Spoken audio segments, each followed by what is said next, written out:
Hey guys, this is question FM023 of the Further Maths Sharpened Study Guide.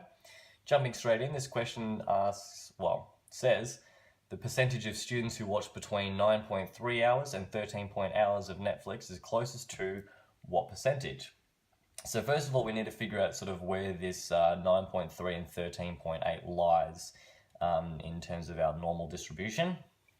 So up here from the information we're giving previously, we know that the mean is a 10.8. So this 9.3, because our standard deviation is 1.5 hours, this 9.3 lies one standard deviation below the mean, whilst the 13.8 lies two standard deviations above the mean. So we want all of the, what percentage is contained between one standard deviation below the mean and two standard deviations above the mean.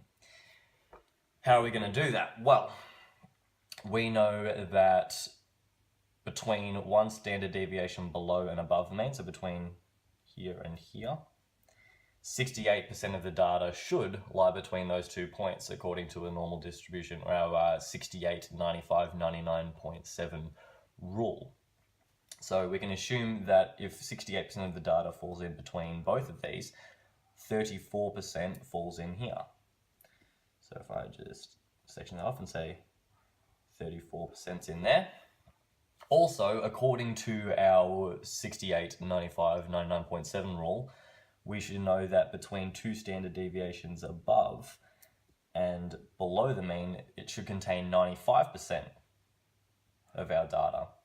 Meaning that on this half of things, between the mean and two standard deviations above the mean, we should get half of that 95%, which means that between here and here, we get 47.5% of the data.